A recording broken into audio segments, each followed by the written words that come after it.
हाय mighty family, कैसे हो आप सब। आशा है सब ठीक होंगे। कई दिनों से मेरी वीडियो नहीं आ रही थी, तो फिर उस दिन जब मैं लाइव आई थी तो मुझे पूछ रहे थे मैम आप वीडियो नहीं अपलोड कर रहे हो। तो अभी मैं एक वीडियो बनाने जा रही हूँ।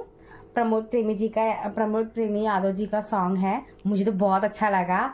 अभी मैं वीडियो बनाऊंगी, ये मेरी सिस्टर मेरा वीडियो रिकॉर्ड करेगी और फिर मैं वीडियो अपलोड करूंगी। तो आप लोग मेरी वीडियो को देखो, कमेंट करो, लाइक करो, शेयर करो। कैसा लगा मुझे कमेंट में बताइए और मेरी वीडियो को ज़्यादा सपोर्ट कीजिए, शेयर कीजिएगा।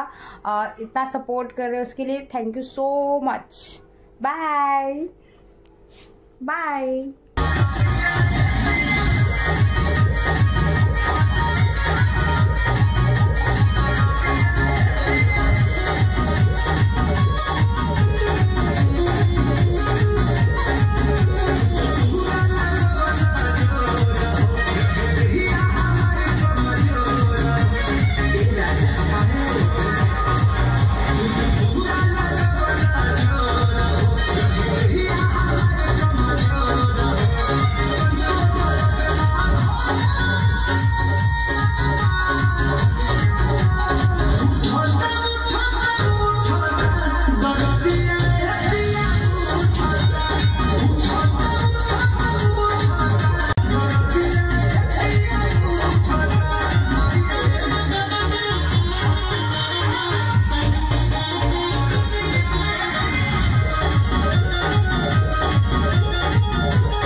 हाय माइटी फैमिली, कैसे आप सब।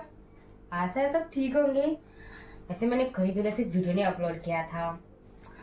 लोग पूछ भी रहे थे मेरे को, उस दिन मैं लाइव आई थी तो मैम आप वीडियो कब डाल रहे हो, आपने वीडियो नहीं बनाई। तो आज मैंने अभी एक वीडियो बनाने वाली हूँ। प्रमोद प्रेमी यादव जी का सॉन्ग है, बहुत अच्छा गाना है, मैंने सुना, मुझे बहुत अच्छा लगा। और आप लोग भी देखो, मेरी वीडियो को देखो, मैंने कैसी वीडियो बनाया है, सॉन्ग कैसा है, मैं डांस कैसा किया है।